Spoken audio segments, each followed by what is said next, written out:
good morning, and welcome back to Good Morning Tobago right here on Tobago Updates. As promised, this morning we continue with our conversations, and you already know we are in the full swing of the general election season.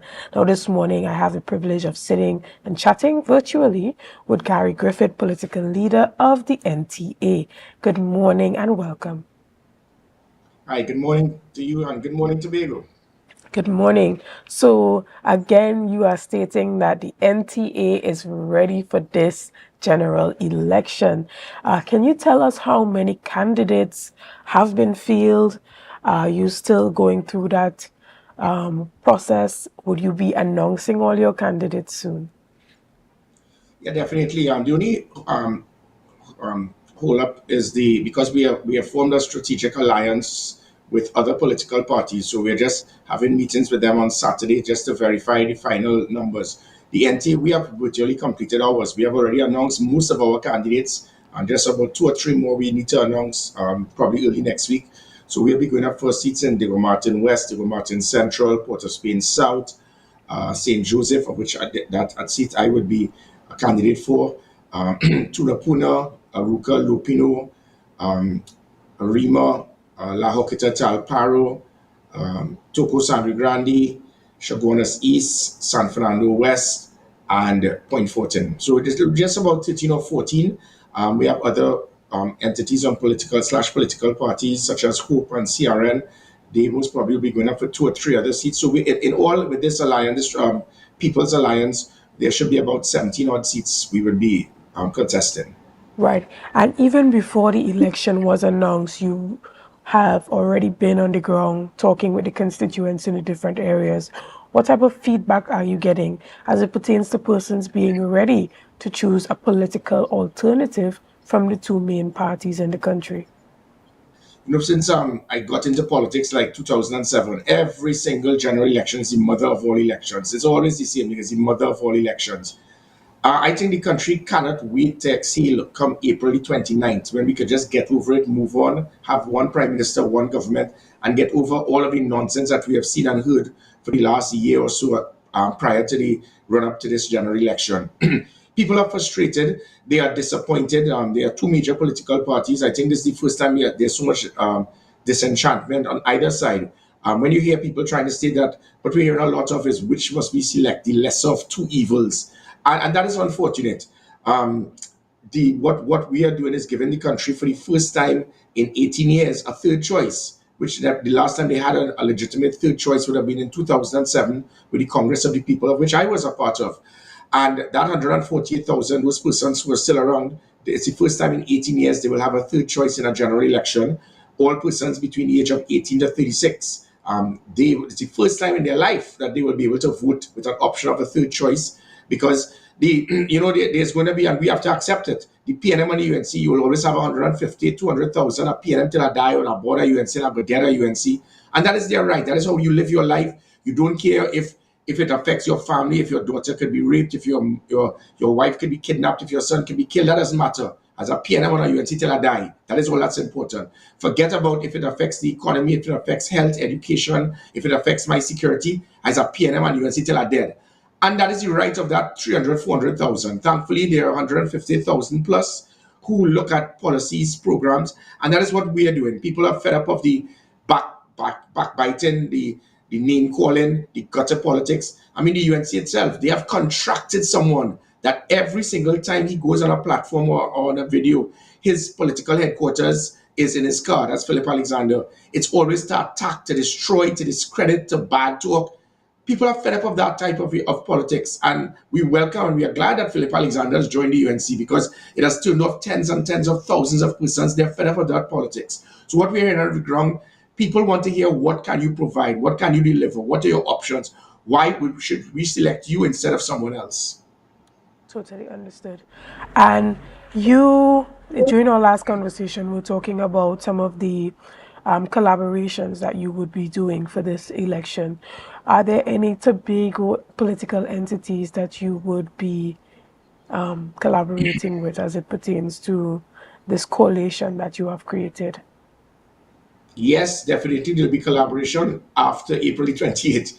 whoever is the will be winning those two seats for Tobago. It is very unfortunate that the NTA have not established ourselves to the point that we could have gone into Tobago. It is mind-boggling that the UNC, for example, calls themselves a national political party, but they say they stay out of Tobago to let Tobagonians decide who Tobago should vote for. So is Tobago part of Trinidad and Tobago? The comment by that lady shows her ignorance in understanding national unity. But the reason she does that is in the hope that if it is that another party could win those seats away from the PNM, then I could join with them. And all that she has done is probably diminish the possibility of Fali Augustine actually winning any of those seats, because you basically said, I do not want to go to Tobago to split the votes, which is two words used by the UNC that they alone understand in the vocabulary of the UNC.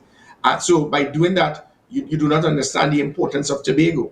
The NTA would love to have been part of getting into the election in Tobago, but because it being a virtually new party, it would take time. I think the only time the UNC understood the importance of national unity was when Basdio Pandey was political leader, and he actually took part in the election. So we understand the significance and the importance of Tobago. We are not there because we don't want to split the votes for PNM to win, foolishly stated by the UNC.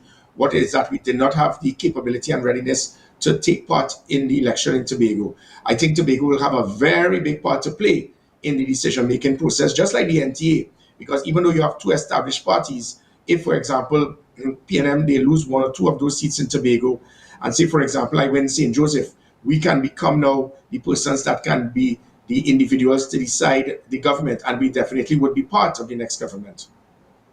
Totally understood. Now, how are you doing? We know that your family is going through a rough period right now, with your wife and everything that's happening there. How are you able to balance being that core support system for her during this time, while also trying to manage this political party and this election that's happening in some near weeks? Well, when I was commissioner of police, I was working 20 hours a day trying to keep the country safe and secure. When I was Minister of National Security, same thing. When I was in Haiti with the United Nations, this has been probably the most difficult time in my life, where it is that I have to divide myself into different parts and places because of the situation of my family, the needs for my family, and also to be a political leader for a general election. Thankfully, my wife she's really a commando. As much as she went through brain surgery, took out a tumor, and she is still alive, up and kicking, ready to rock and roll. As much as we are trying to lock her down for her to have bed rest, because she was virtually the catalyst for the NT in the local government election. She was campaign manager, she was CEO, organizer, general manager. She ran the ship, and that is what played a very big part to the NTA acquiring 16,000 votes and going into the 31 hardest PNM seats and cutting the PNM's lead in those seats that in the end UNC never won, from 35 to almost 92%. And that showed the importance, because it showed what the NTA stood for. And thankfully, Nicole was there to guide us there. We have to focus as well of her health and well-being, whilst at the same time I'm trying my best to deal with the election. I wish to thank Trinidad and Tobago, regardless of political affiliation, the number of messages that came to us from persons, even from other political parties. I mean, I've still been receiving messages from the previous, previous Prime Minister, the present Prime Minister, about 17 other cabinet ministers sending their well wishes, which augurs well for Trinidad and Tobago. It shows that we may not be friends, but we are not enemies. Unfortunately, Nicole was a senator in another political party in our government, and up to now, that person who was Prime Minister never had the courtesy, the humanity to even send a message. But it says a lot about the individual. And the rest of the UNC have done it likewise. But that's right. If that is their style, that if you don't have a party card similar to them, if Nicole had a different surname or she lived in a different part of Trinidad, Kamala would have contacted her. But that is the UNC style. My job is to focus on the NTA and my family. Totally understood. And we here at Tobago Updates, we send our well wishes to Nicole and to your family. And she had an interview here I think it was a couple months ago with my colleague. And so we hope to have her back soon when she's up and kicking again and that she can contribute to the success of that campaign. Now, we've seen a quick turn of events as we have transitioned from one prime minister to another. On Tuesday, we saw the swearing in of Stuart Young as the new prime minister and a number of other cabinet ministers with a shift. We saw that Camille Robinson Regis is now the Attorney General of Trinidad and Tobago. Do you have any views or comments on this? Yeah, well, I personally believe that we have three major political leaders, and people need to select who you think will be best suited to assist in guiding the country for the next 5 years between Prime Minister Stuart Young, Kamala Persad-Bissessar, and Gary Griffith. You need to make the decision. What Stuart Young has done, and as much as I wish him well, and same with Kamala Persad-Bissessar, I have the world of respect for both individuals and their political parties. I am not going to go down the gutter to cast any negative aspersions on individuals, which is what some parties are doing. I believe that most of the politicians and the candidates on both sides have some degree of capability to assist in the development of Trinidad and Tobago. It's just that I am trying to show that we have the best. We have the best people, the personalities, the programs, the policies, and the political will. What the PNM have done in their cabinet reshuffle has not been a reshuffle to assist in the development of Trinidad and Tobago. It has been a reshuffle. It was a politically arranged reshuffle for the political campaign rather than for good governance. And it is expected. The focus of the PNM right now will not be about developing Trinidad and Tobago. There's very little that persons can do in the next month if it is that you get a new portfolio. So what Stuart Young has done is to remove the fat. I think he looked at all of the negatives of the PNM. Keith Rowley was one, possibly in the eyes of the public. He removed himself. Reginald Amora was seen as probably the most incompetent Attorney General ever. He was removed. Fitzgerald Hines, undoubtedly the most incompetent politician in the history of Trinidad and Tobago. He was removed. Colin Imbert showed that he missed Form 3 and Form 4 basic accountants in school, but yet he was Minister of Finance. So removing Amora, Imbert, and Hines from critical positions and putting other persons there, that is more of a strategic arrangement to assist in the political campaign than putting persons in cabinet horses for courses for good governance. Camille Robinson Regis, for example, may definitely not be seen as the best person to be an Attorney General, but because of her style and her charisma on a political platform, holding that post as an Attorney General on a political platform is going to be very powerful to assist the PNM in the campaign. So it was really a campaign selected cabinet reshuffle rather than one done towards ensuring good governance. Excellent. And even as it pertains to your strategy going into this new election now, we're not asking you to let out any secrets, but we know that a number of the smaller political entities, just as Michaela Pandey indicated, struggle with finances and the resources needed to run a campaign on the level of the major political entities. And there have been calls to create policies that balance the scale. How are you approaching that challenge? Well, the PNM and UNC, their budget usually is about $150 million for a general election. Yeah, $150 million. And how that works is because financiers realize, look, I'm going to put 20 million on PNM, 20 million on UNC. Whoever wins, I'm going to get a $100 million a month contract. Why go to Las Vegas, where it is you could gamble on both sides and you're still going to win for sure? And then half of that probably stays in the coffers or the back pockets of the politicians. The other half goes towards massive advertisement, bringing in all type of different entertainers, massive crowds, paying people $200 to attend political meetings and then give them a jersey and a roti and doubles. That is the concept of our banana republic politics in Trinidad and Tobago. I don't think it works. I think, thankfully, because of social media, we have about 4 pages alone that as soon as we press send, it gets out to over 400,000 persons. So we are getting our message across. And what we are focusing on is not as I said, the 300, 400,000 PNM or UNC till they die, but that 150,000 plus of those individuals who are looking at plans, policies, and saying, listen, who may be best suited to provide me with my needs and the services for the next 5 years? It is without question, it can't be debated that the NTA has the best option, you're the best option to make you safer. But the NTA is much more than just national security.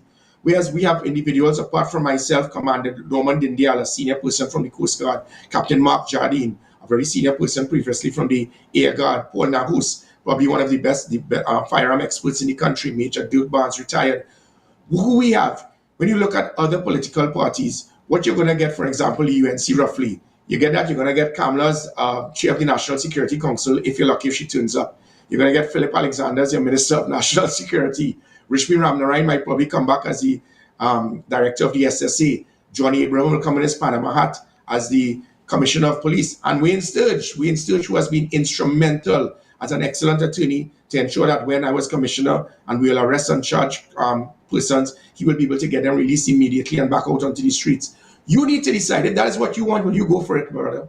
But we are much more than that. The same way we have transformed national security, we have shown that we have the capability to transform health, education, the economy, tourism, sport, culture, youth affairs, through principles of leadership, accountability, good management, and measurement of performance. The same way I was able to transform the police service within a year, we can transform every arm of the public sector through those four principles. Excellent. And is there anything that you want to say to our viewers watching this morning before we wrap up as it pertains to giving their support to you and your organization for this general election? Yeah, definitely. This is much more than the NT. I am not here to utilize my time asking people to vote for Gary Griffith and the NT. I want to use my time to try to unite Trinidad and Tobago. Whereas other political parties have hired, as I said, others to say the NAS. When you hire someone to say that because a member of parliament burnt in a fire, all the rest of them in that party should also burn, calling people canal conks and latrine rats. Why would you vote for people like that? Because when they get in government, they will destroy the country. So my job is to, as much as possible during the next month or so, I ask the country, do not cause yourself to be fooled or influenced, to be divided and be involved in the hate and bitterness of, because I'm yellow, I hate red and vice versa. We are all citizens of a very great country. Do not let politicians divide us. We may be political opponents. We are not enemies. There is going to be a day called April 29th, and we will all be citizens of this great country with one prime minister, one government, one common goal, and one mission to make this a better country. So let us enjoy this campaign and listen, understand, and select wisely, but do not turn your fellow citizens of Trinidad and Tobago into enemies. Thank you so much. I'm glad that you brought that up to ensure that we remain civil during this time. You know, they call this the silly season. But again, we want to thank you for your time, and we wish you all the best in the upcoming election and sending love and healing energy to you and your family at this time. Guys, we're going to take a quick break right here, and we'll be back right after this. See you soon.